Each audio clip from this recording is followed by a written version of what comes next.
The human has confessed that patience was her weapon. Execute her before she uses it again. High Chancellor Veyr's order crossed the tribunal hall before the translator finished shaping it into human words. Ambassador Lena Orlov stood alone beneath the white execution arch. For 12 years, she had come to the Sereth Dominion with empty hands, listened through insults, blockades, and stage delays, and asked for one thing: an end to the harvest of inhabited moons along the frontier. She had never raised her voice. Even now, with blue current crawling over the arch above her, she looked not at Veyr, but at Keeper Talon in the witness gallery. Talon's 4 hands tightened around the rail. He had been assigned to record every meeting with the human, because Sereth law required an official memory of foreign deceit. He had watched her absorb 12 years of humiliations without retaliation. That endurance had frightened Veyr more than any threat. Lena touched 2 fingers to her throat, activating the public translator. "My patience was not a weapon," she said. "It was the time I gave you to choose." Veyr flicked one black claw downward. The arch flashed.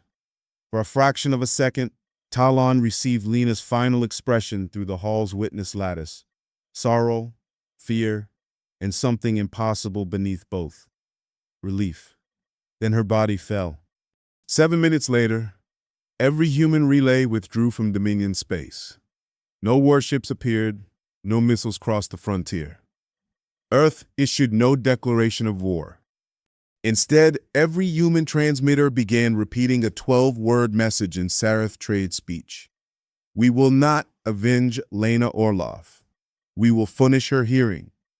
Veyr ordered the message jammed. He ordered all human residents detained and every border date sealed. Then he summoned Talon to the execution floor, where Lena's body still lay beneath a thermal shroud. "What did she send?" Veyr demanded. "Nothing," Talon said. He had examined the hall records 3 times. No burst transmission had escaped. Lena's implants were diplomatic standard, their memory cores fused by the execution posts. "Humans do not display relief when they lose," Veyr said. "Find the device." Talon knelt beside the shroud. He had served as keeper of testimony for 31 cycles. His gift, rare among the Sereth, let him detect emotional residues left in the crystalline witness lattice. The hall still tasted of Veyr's triumph, the judge's obedient disgust, and Lena's last fear. Behind that fear rested patience, not passivity, not surrender. It had the dense, banked pressure of water held behind stone. Talon searched the arch, the floor, and the translator. Inside the translator, he found a narrow strip of paper. Sereth officials mocked paper. It could not authenticate thought, preserve sensation, or expose emotional falsehood. Lena had once told him that humans valued it precisely because it remembered only what was written, not what authority wanted to find. On the strip were 4 words: "Ask them what I heard." An alarm sounded across the capital. In the southern square, 3,000 citizens had simultaneously entered witness trance. At a shipyard on off, 600 workers had dropped their tools and begun reciting names. On harvested moon Keshtal, a military governor had opened sealed archives and then killed the power to his own garrison. Veyr's throat scales flattened. What did she do? Talon finally understood where to look. "Nothing today," he said. "She did it every day for 12 years. The Dominion had permitted Lena to hear frontier petitions because hearings were harmless. Conquered families could speak into embassy witness stones. Diplomats could offer sympathy, and the harvest fleets could continue extracting labor, water, and living soil. Veyr considered listening a pressure valve for the weak, but Lena had not merely recorded the petitioners. She had asked each of them for a memory freely given. Sereth witness stones did not store words. They stored an experience with its emotional signature intact. A coerced memory carried a recognizable fracture. A willing one entered the lattice cleanly. Lena had gathered millions. A farmer tasting the first fruit of an orchard later burned. a child hearing vacuum breach a school shelter, a Sereth conscript ordered to count civilians as cargo. All were legally witnessed. All had been filed through Dominion channels. All had been dismissed. And every dismissal had copied the memory deeper into the state lattice. Veyr stepped close enough that Talon smelled bitter stimulant on his breath. Remove them. They are braided into court precedent, tax records, military claims, and citizenship roles. Removing them would erase the proof by which the Dominion owns half its territory. Then, shut down the lattice. That would suspend contracts, navigation permissions, food allocation. Shut it down. Across 70 worlds, the Dominion's shared machinery of certainty went dark. The first day brought confusion. The second brought hunger. Automated depots would not release grain without verified civic identities. Ships hovered at gates that could no longer confirm transit law. Local magistrates, unable to consult precedent, discovered they had forgotten how to judge anything without the voices of the dead telling them what obedience required. Still, no human fleet came. Instead, a single unarmed courier approached the sealed frontier. Its pilot identified himself as Lena Orlov, Lena's younger brother and Earth's newly appointed envoy. Veyr laughed when the name reached the emergency chamber. They send a grieving relative. Humans mistake blood attachment for authority. Talon did not answer. He remembered Lena explaining that human grief could make a person reckless, but it could also make one precise. Jonah's core stopped beyond weapons range. He transmitted one request: permission to speak to the citizens whose memories Lena had heard. Veyr ordered the ship destroyed. The frontier battery did not fire. Its commander had entered witness trance moments earlier. With the main lattice disabled, the stored memories should have been inaccessible. Yet the commander saw a kitchen on Keshtau through the eyes of a mother who had hidden her sons inside grain bins. He felt the floor shake as Dominion troops entered. He felt her force herself not to breathe when one son began silently crying. The memory ended before the troops opened the bins. All across the frontier, fragments were surfacing in Sereth minds. Talon traced the phenomenon to no transmitter. Lena had built no machine and planted no code. She had done something far more dangerous. She had taught people to remember one another. For 12 years, every petitioner who entered her embassy had been invited to hear one other person's memory before leaving. Each carried it home. Sereth families passed important memories through touch during mourning. Workers shared impressions to coordinate delicate labor. Soldiers exchanged sensory maps before battle. Quietly, organically, the testimony had crossed species, classes, and worlds. Shutting down the official lattice had removed the Dominion's louder voice. What remained was the truth, moving hand to hand. Veyr stared at a tactical display, filled with units refusing orders. "Open one channel to the human," he said. "I want him visible when I break him." Jonah appeared above the chamber table. He was leaner than Lena, his face unguarded in a way hers had never been. Behind him, the courier cockpit was empty of crew. Veyr lifted Leah's paper strip between two claws. "Your sister arranged sedition. My sister arranged introductions. She corrupted our witness system. She used it exactly as your law described. A freely given memory may be heard. A witnessed injury must be answered. Your government changed the second rule and forgot the first." Veyr signaled Talon. "Keeper certified that this human campaign is an act of mental warfare." Talon looked at Jonah. "Are humans causing the involuntary trances?" "No. That is a Sereth response to unresolved shared memory. Lena discovered it in your oldest medical texts. Your ancestors called it the returning." Talon knew the word. Before witness lattices, the Sereth had settled grave offenses by gathering both sides in a circle. Each person surrendered a true memory, and no judgment could be rendered until every memory had found a willing bearer. The custom had ended when the first Chancellor's centralized testimony. Machines were more orderly than conscience. "Why did she not reveal this?" Talon asked. "She did. 11 times. Your offices classified every warning." Veyr cut the channel. The chamber doors trembled under impacts from the corridor. Citizens had entered the government district. They carried no weapons. They carried witness stones and demanded the hearings promised by ancient law. Veyr activated the Capitol Guard. Half refused deployment, the other half advanced, but their helmet links flooded with borrowed memories.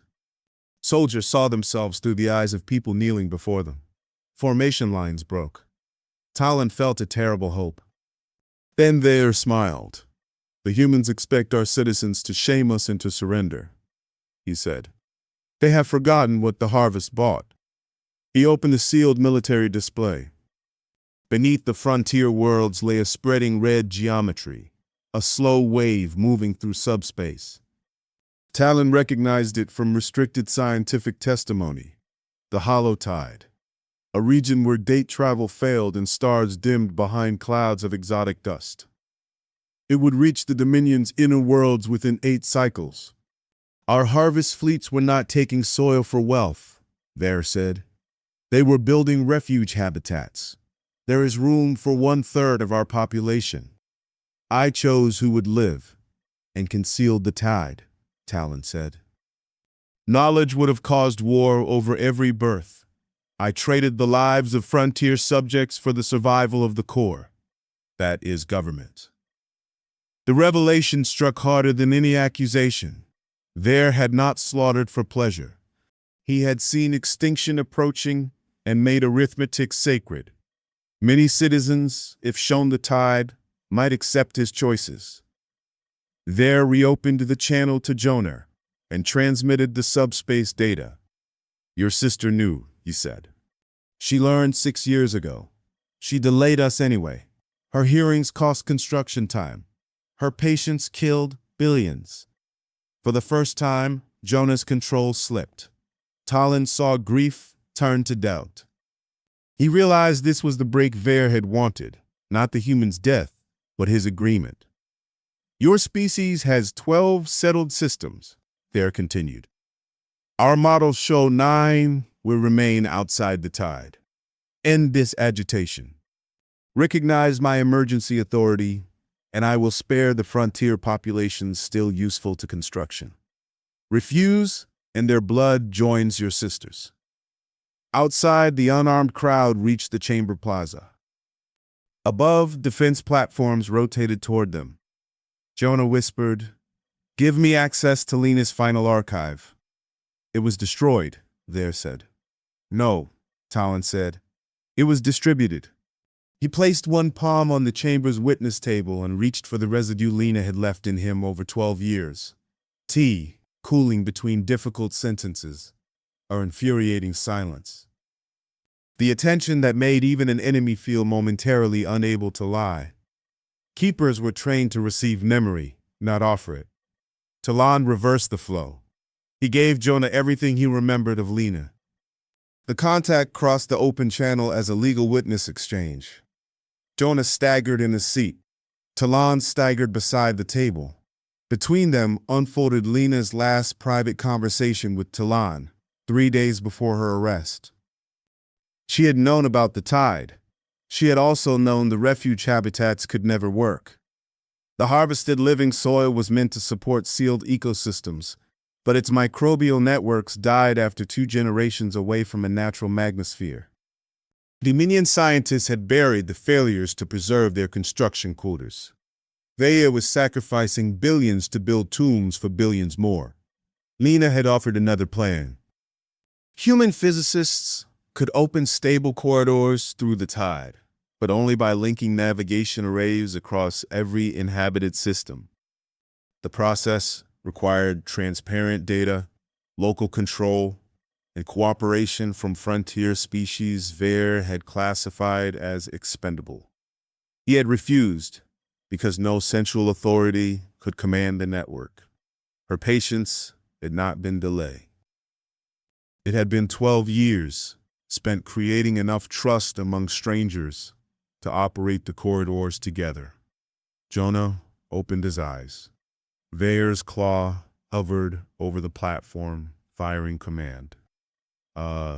If that solution existed, Veyr said, Earth would use it to purchase our submission. Earth tried that, Jonah said. A new file appeared on every emergency display, carrying humanity's highest diplomatic seal. It was not a weapons demand or a claim over Sereth territory. It was an indictment. Humanity indicted itself. The file disclosed every covert human operation conducted during the 12-year negotiation, bribed Dominion scientists, stolen subspace surveys, listening posts hidden in relief stations, and 2 sabotage missions that had delayed harvest ships but caused the deaths of 43 Sereth crew. It named the officials responsible. It included Jonah, who had recruited one of the spies. Earth accepted the jurisdiction of a joint tribunal, offered reparations to the victims, and released the corridor technology without patent, condition, or command privilege. Veyr stared at the confession. Why would you expose your own crimes? Because Lena's network only works if truth costs everyone something. Jonah transmitted the corridor plans to the crowd, the fleets, and every frontier relay. Humanity's darkest leverage vanished into public hands. So did its ability to control who escaped the tide. Talon understood the hard edge inside human patience. It was not an infinite willingness to suffer. It was the refusal to demand a moral risk from others that humans would not take first. Veyr struck the firing command. The defense platforms aimed at the plaza discharged. Jonah could have closed the channel. Instead, he linked his courier's navigation core to the capital grid and used it to bend the platform targeting beams upward. The first volley missed the crowd and tore through the upper government spires. The maneuver exposed the ship's location and drained its shields. Veyr rerouted the second volley directly toward the courier. Leave, Talon told Jonah. You have delivered the plans. If I leave now, every Sereth officer who trusted us dies as a traitor. You will die as your sister did. No, Jonah said. She died before the door opened. I only have to hold it. He drove the courier across the weapons line, not toward safety, but toward the capital. Its navigation core projected the first corridor field through the planet's disabled witness lattice. The same crystalline architecture that had stored centuries of law began calculating a path through the tide. But the computation needed minds, millions of them. Talon pushed Lena's memories into the lattice, not only frontier suffering, but the small acts that had built her network. A Sereth mechanic teaching a human to seal a coolant vein, a conquered farmer forgiving a hungry conscript. Lena laughing when Talon tried coffee and accused humans of drinking burned soil. The returning spread. Citizens in the plaza touched palms. Guards joined them. Across the Dominion, workers powered local witness stones with emergency cells. Navigators opened military arrays to civilian mathematicians. Frontier species entered the network in languages the capital had forbidden. Each mind carried one fragment of the route. No ruler possessed the whole. The corridor ignited as a silver line across the red geometry. Veyr launched the second volley. Talon moved before he could think. He seized the Chancellor's command arm. Veyr was stronger and drove a claw beneath Talon's ribs. Pain whitened the chamber, but Talon held on. You are trading order for chaos, Veyr hissed. No, Talon said. I am returning testimony to the living. The antagonist tore free and reached for the command again. Jonah turned his courier broadside. He had one reserve cell left. He could spend it on shields and survive the volley, or feed it into the corridor long enough for the scattered network to stabilize. Talon felt his choice arrive through the lattice. Jonah was afraid. He wanted life with an animal desperation no official record would have admitted. He wanted to return home, He wanted to be more than the brother who followed Lena into death. Then he saw the corridor flicker over the frontier moons, where families had spent generations being counted as material. He sent the power to them. The second volley crossed the dark. Before it reached him, 73 defense crews saw Jonah's decision through the returning. They did not receive an order. No human code seized their weapons. They simply turned their platforms and interposed their own armored holes. The volley shattered against Sereth's ships. Not one crew moved away. Veyr watched his authority vanish, choice by choice. He lunged for a sidearm. Talon caught the weapon but did not fire. The crowd entered the chamber and surrounded them in silence. They brought memories, not ropes. Veyr tried to invoke emergency immunity. Talon opened the oldest law and read the line erased from modern courts. No life may be weighed by one who refuses to feel its weight. The High Chancellor was not executed. That would have made his arithmetic easy again. He was placed in witness trance and given one at a time every freely offered memory from every world he had chosen to spend. The process would take the rest of his life. The first stable corridor opened 6 hours later. It was narrow, temporary, and owned by no government. Through it came human engineering vessels, Sereth medical ships, and frontier pilots who knew the dust currents better than either power. They did not have enough time to save every city unchanged. They had enough time to save the people, if former enemies kept trusting one another with pieces of the route. Jonah's courier landed in the ruined plaza with half its hull burned away. Talon found him alive beside a dead console, one hand still locked around the transmitter key. Neither man spoke of victory. There were graves to count, crimes to try, and worlds to move.